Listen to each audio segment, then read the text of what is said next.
सहना भवतु सहनौ भुनक्तु सह वीर्यं करवावहै तेजस्विनावधीतमस्तु मा विद्विषावहै।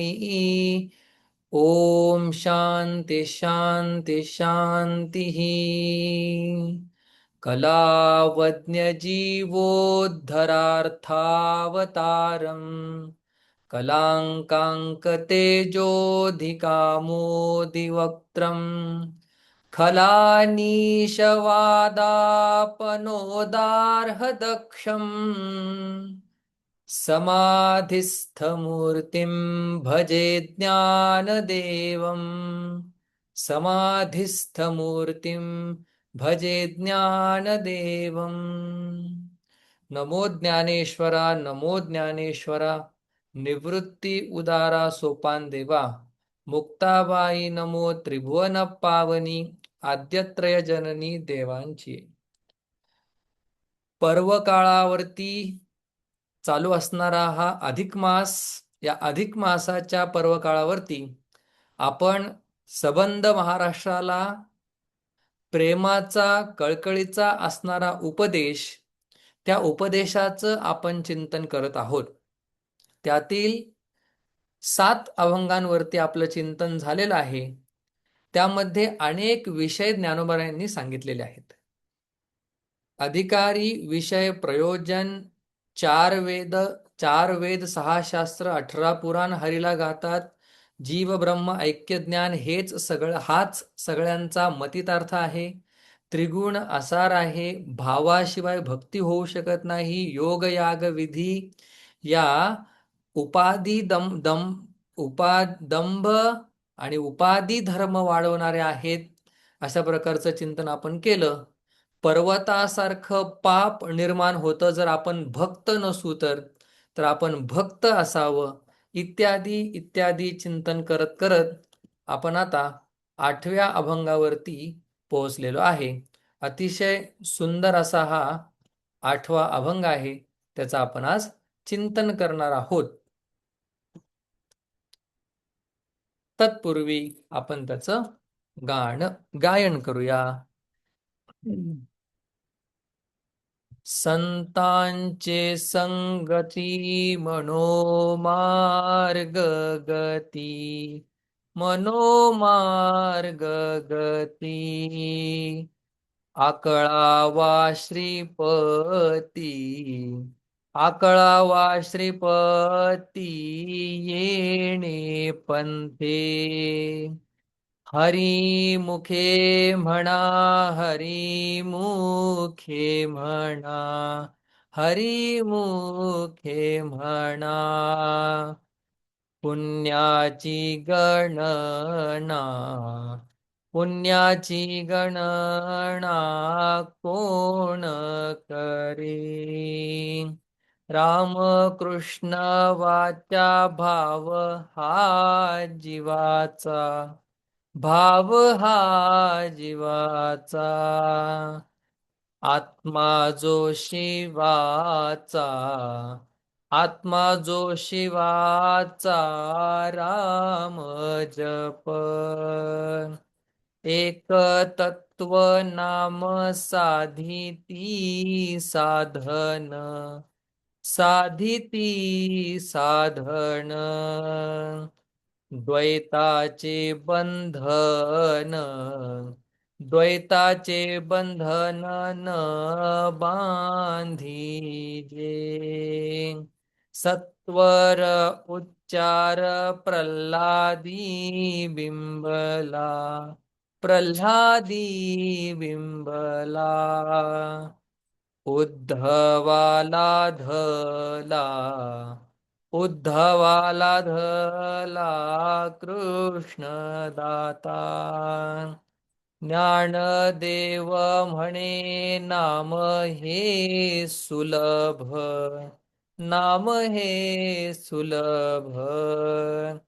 सर्वत्र दुर्लभ, सर्वत्र दुर्लभ विरळा जाणे।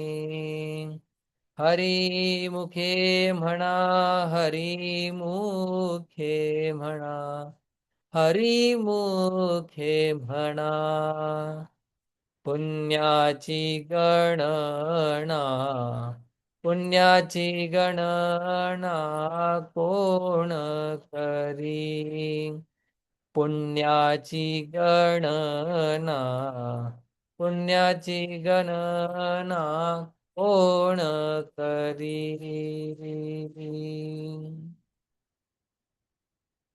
ज्ञानदेव सांगे दृष्टांताची मात, साधूचे संगती तरणोपाय. इथून ज्ञानोबारायांनी संत संगतीविषयी सांगायला सुरुवात केली. ज्ञानदेवा गोडी संगती सज्जनी पुन्हा एकदा आपल्या मनातली आवड व्यक्त केली. संतांच्या संगतीचं एवढं काय महत्व आहे की ज्ञानोबाराय 2 अभंगांमधून स्वतःची आवड आणि तरुणोपाय सांगतात. याचं उत्तर या अभंगामध्ये माऊली देतात. संतांचे संगती मनोमार्ग गती. या मनाला संतांच्या संगतीमध्ये गती प्राप्त होते. संतांच्या संगतीमध्ये गेल्यानंतर मनाचा अमनी भाव होतो, मनाला गती प्राप्त होते, परमार्थाला वेग प्राप्त होतो. संतांच्या या मनाला संतांच्या संगतीमध्ये गतीने न्यावं असा एक अर्थ. संतांची संगती मनाला गती, मोक्ष, प्रगती, सुख, आराम देणारी अशी संतांची संगती आहे. मग या मनाला तू संतांच्या संगतीमध्ये ने. मग त्या संतांच्या संगतीमध्ये नेल्यानंतर काय होईल पुढच्या चरणात सांगतात. येणे पंथे म्हणजे संतांच्या संगतीत जाण्याच्या मार्गानेच श्रीपती, श्री म्हणजे लक्ष्मी आणि पती म्हणजे लक्ष्मीचा पती, म्हणजे भगवान विष्णू किंवा भगवान कृष्ण आकळावा किंवा भगवान विठ्ठल आकळावा, तो आकळला जातो, तो आपल्या अधीन होतो किंवा त्या परमात्म्याचं स्वरूप आपल्याला लक्षात येतं.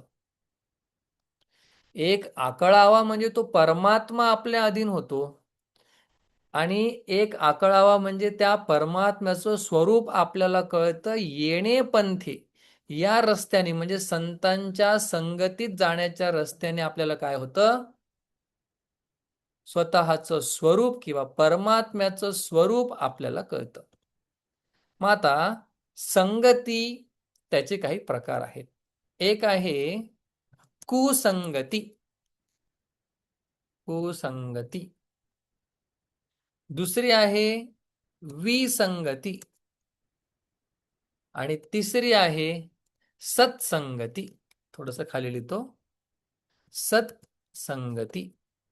हे 3 प्रकार आहेत. कुसंगती माणसाने काय करावी, तर कुसंगती माणसाने टाळावी. त्याच्यामध्ये आपलंच नुकसान आहे. कबीर महाराज सांगतात की जर केळीच्या पानाने बोरीच्या झाडाची संगती केली तर केळीचं पान जरी हल्लं तरी केळीच्या पानालाच दुखापत होणार आहे. बोरीचं झाड जरी हल्लं तरी केळीलाच दुखापत होणार आहे. म्हणून कुसंगती टाळावी, आपलं नुकसानच त्याच्यामध्ये आहे. कुसंगती टाळावी लागते, विसंगती भोगावी लागते. पती पत्नी किंवा एक अख्खा परिवार, हा परिवार काय एकत्र आलेला आहे आणि जर त्याच्यामध्ये सुसंगती नसेल तर काय निर्माण होते, विसंगती निर्माण होते आणि त्याला पर्याय नाही, त्याला आपल्याला टाकता येत नाही, कारण की आपण नात्यामध्ये बांधलेलो आहोत. आपल्याला त्याच्यातून जावंच लागतं, भोगावंच लागतं. आणि सत्संगती ही करावीच लागते. अगदी सोपं. 3 प्रकारच्या संगती. कुसंगती टाळलीच पाहिजे, विसंगती भोगलीच पाहिजे आणि सत्संगती केलीच पाहिजे. मग ही कुसंगती कशामुळे आपल्या जीवनात येते? तर पापाचं फळ, पाप जर जास्त असेल पुण्यापेक्षा, तर कुसंगती आपल्या जीवनामध्ये येते. विसंगती कशामुळे येते? प्रारब्ध. आपल्या जीवनामध्ये प्रारब्ध जसा असेल त्यानुसार माणसं आपल्या जीवनात येत राहतात. पती, पत्नी, मुलं, हा सगळा प्रारब्धाचा भाग आहे. आणि सत्संगती पुण्य. मग कुसंगती पापाचं फळ, विसंगती प्रारब्धाचं फळ, सत्संगती पुण्याचं फळ. कुसंगती टाळावी, विसंगती भोगावी, सत्संगती करावीच. मग माऊली सांगतात की आपण आपल्या मनाचा जो मार्ग आहे तो कोणत्या दिशेने पाहिजे? मनाच्या मार्गाची दिशा कोणत्या ठिकाणी गतिमान पाहिजे? तर सांगतात संतांच्या संगतीमध्ये. किंवा दुसरा अर्थ असा, या मनाला संतांच्या संगतीमध्ये मोक्ष मिळतो, किंवा या मनाला संतांच्या संगतीमध्ये वेग प्राप्त होतो परमार्थ करण्यासाठी, किंवा संतांच्या संगतीमध्ये वेगाने आपण जावं, सगळी काही साधनं सोडून संतांच्या संगतीमध्ये जावं. त्याने काय होईल? येणे पंथे, म्हणजे या साधनेने श्रीपती आकळावा, परमात्मा आपल्याला कळणार आहे. परमात्म्याच्या ठिकाणी आपली अंतःकरण वृत्ती स्थिर होणार आहे. मग असं काय संत आपल्याला देतात की ज्याच्यामुळे आपल्याला परमात्मा कळतो, परमात्म्याचा अनुभव होतो, साक्षात्कार होतो, मनाला गती मिळते, मन सुख देण्यासाठी सज्ज होतं? असं काय आहे संतांकडे? तर माऊलींनी आधी सांगितलेलं आहे, परमात्म्याचं नाव हेच संतांकडे असणारं सगळ्यात मोठं भांडवल आहे. मग ते नाव संत आपल्या शिष्याला ज्ञानाच्या सोबत देतात.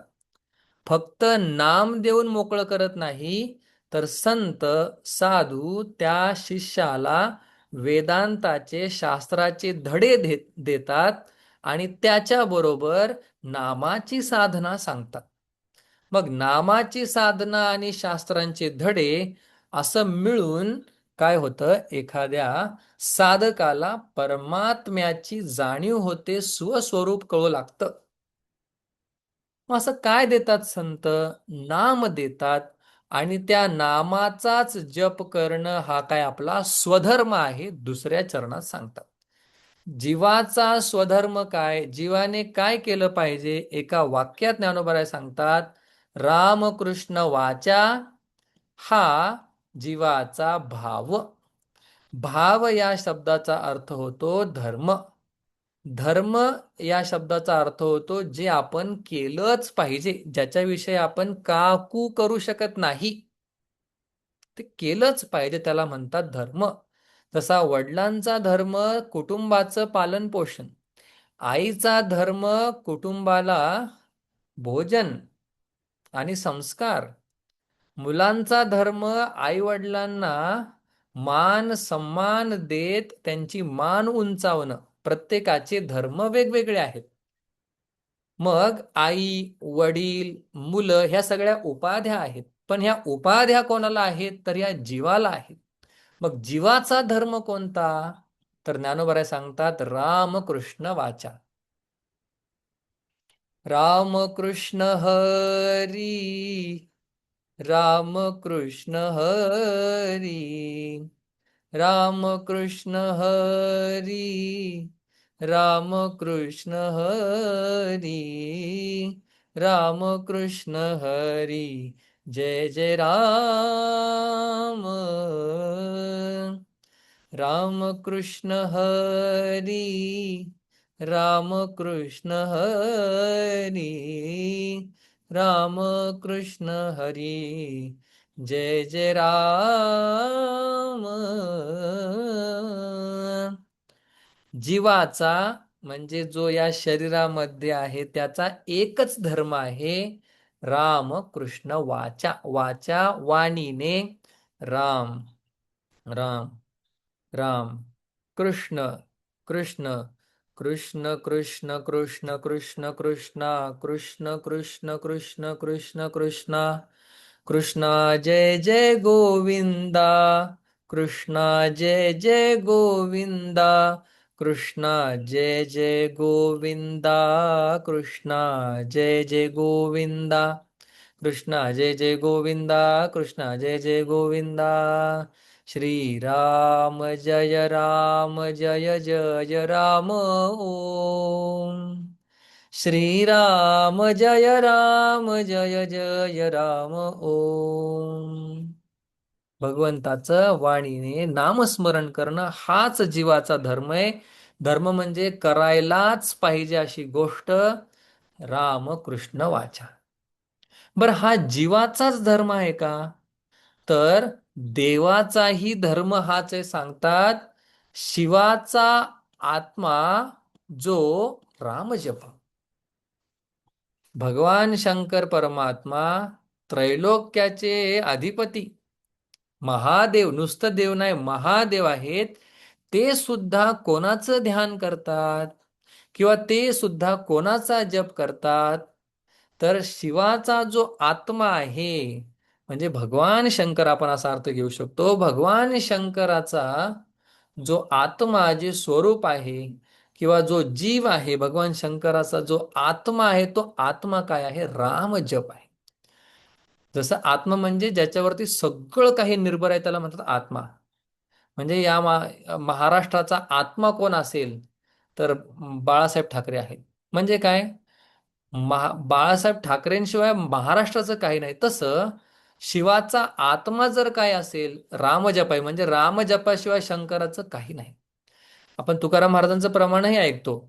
भजन करी महादेव देव, भजन करी महादेव, भजन करी महादेव, है ना. भगवान शंकराचं नाव, भगवान रामाचं नाव, राम पूजी सदाशिव, भजन करी महादेव.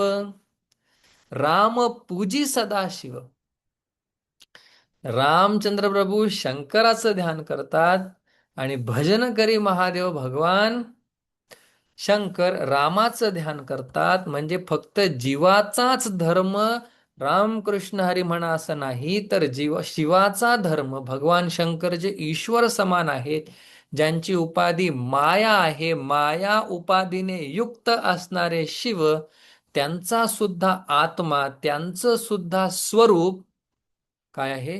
राम जप आहे, राम नाम आहे. मग त्या रामनामाचा जप करणं हाच खरा आपल्या सगळ्यांचा धर्म आहे. आणि ते रामनाम आपल्याला संतांच्या कडून मिळतं. संतांच्या संगतीत गेल्यानंतर रामनाम जास्त होतं. बैसता संतांचे संगती, पुढे मग सगळ्या गोष्टी होतात. रामनाम अतिशय महत्वाचं आहे. मग या एका नामरूपी तत्वाला जर आपण साधन केलं तर आपल्याला काय साध्य होणार आहे? म्हणजे मी जन्माला आल्यापासून मरेपर्यंत श्रीराम जय जय राम, श्रीराम जय जय राम, एवढंच म्हणत राहिलो. एवढीच साधना केली. पण कसं? एक तत्व नाम. माझ्यासाठी नामच सगळं काय. नामानेच ज्ञान प्राप्त होणार, नामानेच समाधी लागणार. जे काही माझ्या जीवनामध्ये होईल ते सगळं नामानेच होणार आहे. साधन साधिती, एक तत्व नाम साधन, एक तत्व नाम हेच काही साधन. आणि त्या साधनाच्या जोरावरती आपण साध्य साधतो. ते साध्य काय आहे? सांगतात द्वैताचे बंधन न बांधिजे किंवा बांधिजे. द्वैताचं बंधन, खरं तर बंधन म्हणजे काय? दोन. द्वैत हेच खरं बंधन आहे. ते द्वैताचं बंधन माणसाला बांधत नाही. एकदा का आपण नामाची साधना मनापासून क्षण वाया न घालवता प्रेमाने केल्यानंतर द्वैत नष्ट होतं, म्हणजे ज्ञान, नाम ज्ञान देतं आणि ज्ञान द्वैत घालवतं. मग इनडायरेक्टली कोण द्वैत घालवतं? नाम हे अद्वैत आणतं, द्वैत घालवतं. द्वैत घालवतं म्हणजे द्वैत मिथ्या आहे असं ज्ञान आपल्याला करून देतं. एकतत्व नाम साधिती साधन. साधन काय असेल? एक तत्व, जे की नाम आहे. आणि खरं तर नाम आणि नामी यांच्यामध्ये अभेद आहे. ऐका, हे नवीन मुद्दा आहे. नाम आणि नामी यांच्यामध्ये सुरुवातीला तुम्ही म्हटले नाम हे श्रेष्ठ आहे. मग जसं प्रकरण चालू आहे तशा प्रकारे सांगण्याची पद्धत सांप्रदायिक शास्त्रीय पद्धत आहे. मग आता आपण नाम आणि नामी हे दोन्ही वेगळे नसून एकच आहे. वसंत हे नाव आणि वसंत हा व्यक्ती, हे दोन आहेत का एकच आहेत? दोन आहेत का एकच आहेत? एकच आहेत. मग नाम आणि नामी यांच्यामध्ये अभेद आहे. म्हणून जेव्हा मी नाम घेतो तेव्हा माझ्याकडून नामीचं स्मरण होत असतं आणि त्याचं स्मरण झाल्यानंतर तो मला ज्ञान देतो आणि त्या ज्ञानाने द्वैताचं बंधन निघून जातं. दोन समान असणं यालाच म्हणतात बंधन. जीवही सत्य जगतही सत्य द्वैत आलं बंधन. ईश्वर ब्रह्म सत्य सत्य बंधन. ज्या ज्या ठिकाणी दोन गोष्टी येतात तेथे बंधन आहे का? तर बृहदारण्यक नावाचं उपनिषद सांगतं, द्वैत म्हटलं की भय निर्माण होतं आणि भय आलं की दुःख येतं. द्वितीयाद्वै भयं भवती. दोन असतील तर भय निर्माण होतं आणि भय आलं की दुःख येतं. म्हणून या द्वैताला जर आपण बाजूला काढलं तर भय निघून जातं. भय निघून गेला की आनंदच आनंद होतो. या सगळ्याला साधन काय असेल? तर एक तत्व नाम आहे, हे साधन आहे. पुढे सांगतात, द्वैत हा एक खूप मोठा विचार आहे. द्वैत म्हणजे दोन, दोन म्हणजे जड आणि चेतन, यातला भेद निघून जातो. अध्यस्त पदार्थ अधिष्ठान रूप आहे याचं ज्ञान होतं, द्वैत निघून जातं. द्वैत प्रतीतीला येत नाही का? म्हणजे दिसत नाही का? द्वैत ज्ञान झाल्यानंतर दिसतं. न प्रतीतीही तयोर बाधः. पंचदशिकार असं म्हणतात, ज्ञान झाल्यानंतर तुम्हाला भेद दिसणार नाही असं नाही, तो भेद खोटा आहे असं कळेल. म्हणून द्वैताचे बंधन न बाधिजे. त्याला द्वैत त्याला बंधन करत नाही, त्याला दुःख देत नाही, बाध करत नाही. का? तर नामाचं साधन इतकं तीव्र झालेलं असतं की द्वैत नाहीसं होतं. द्वैत सत्यता हरून बसतं. आणि मग त्याच्यानंतर काय होतं? तर दोन उदाहरणं सांगतात की ज्यांनी परमात्म्याचं नामस्मरण केलेलं आहे, ज्यांना ज्यांनी नामाची साधना केलेली आहे आणि त्यांच्या जीवनामध्ये मोक्ष प्राप्त झालेला आहे. सत्वर लगेच उच्चार प्रल्हादी बिंबला. प्रल्हाद एक दैत्य कुळामध्ये जन्माला आलेले भक्त, ज्यांनी सुरुवातीपासून त्यांच्यावरती राक्षसांचे संस्कार झाले, तरी पण प्रल्हादजी एवढे शुद्ध होते की त्यांनी परमात्म्याचा जप स्वतः केलाच, पण आपण ज्या दैत्यांच्या गुरुकुलामध्ये आहे त्यांच्या मुलांनाही विष्णू भक्तीचे धडे दिले. मग प्रल्हादाने सुद्धा काय?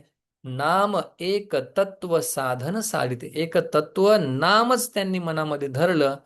प्रल्हादावरती किती संकट आले, त्या सगळ्या संकटातून भगवंताने प्रल्हादाला तारलं. सत्वर बिंबला प्रल्हादी उच्चार.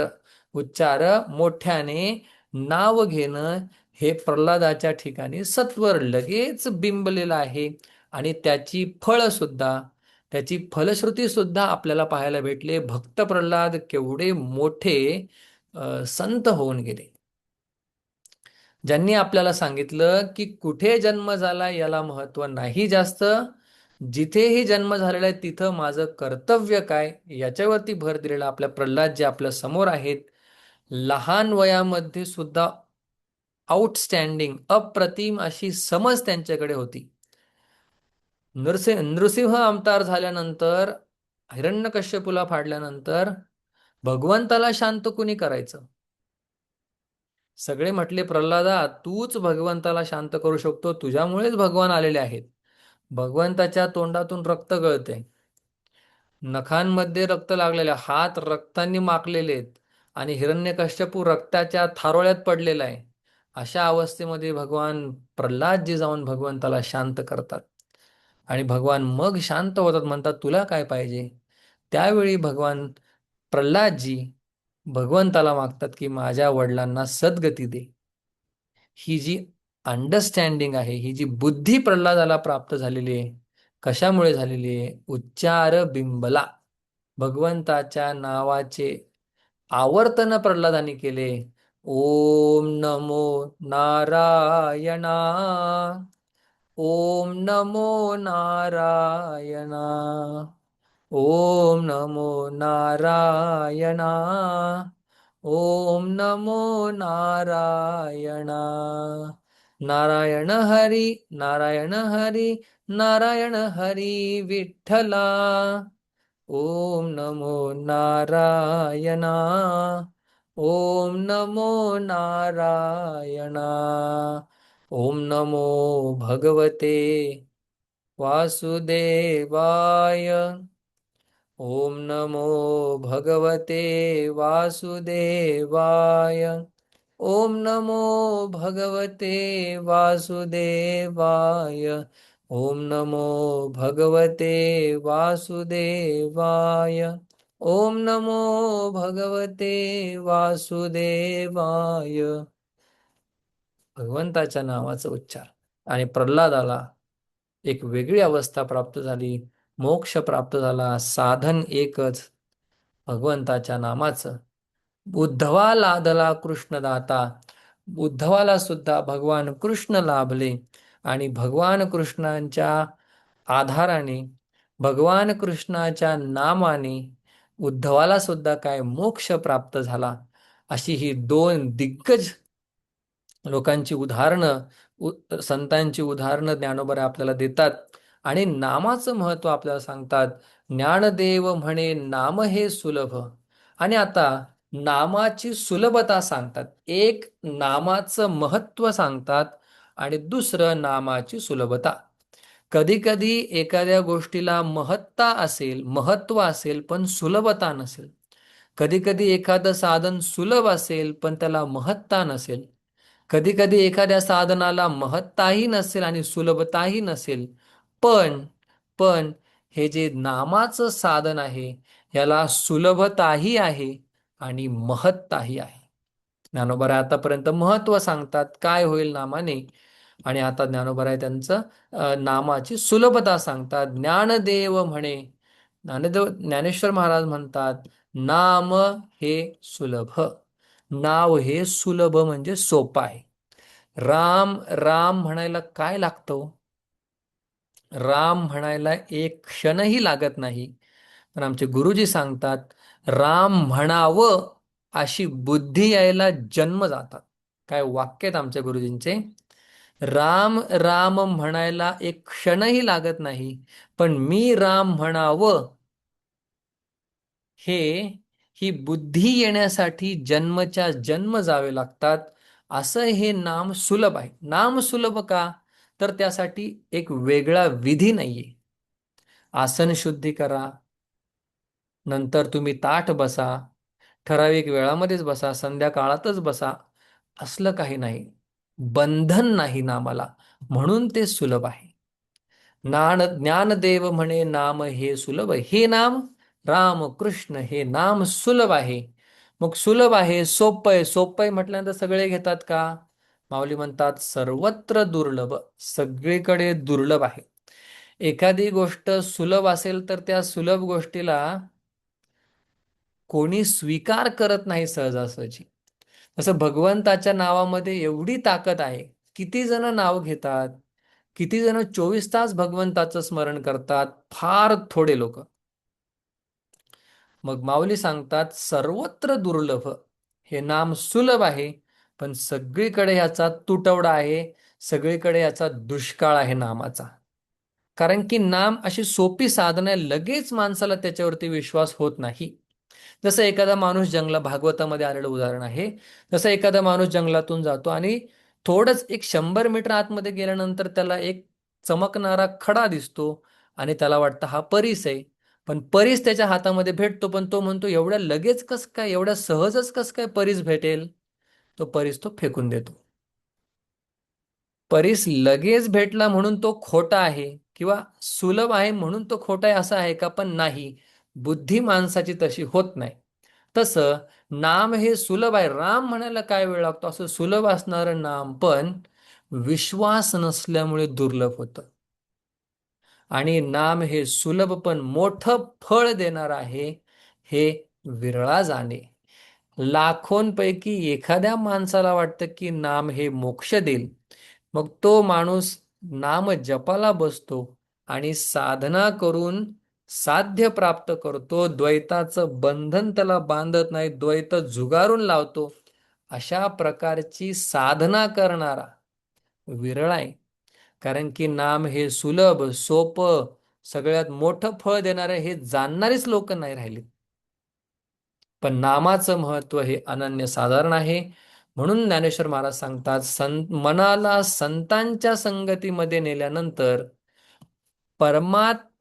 परमात्म्याची ओळख, जाणीव त्या मनाला होणार आहे. मनाला संतांच्या संगतीमध्येच चालना किंवा गती मिळणार आहे. याच पंथाने परमात्मा आकळला जाऊ शकतो.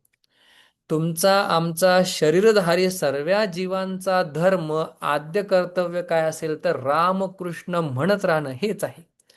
भगवान शंकराचाही आत्मा राम जपच आहे. आणि ह्या जपाच्या साधनेने, जे एकतत्व जप हे नाम साधन आहे, त्या साधनेने द्वैत निघून जाईल, दुःख निघून जाईल. म्हणजे द्वैताला सत्यता राहणार नाही, सत्यत्व द्वैतातून निघून जाईल.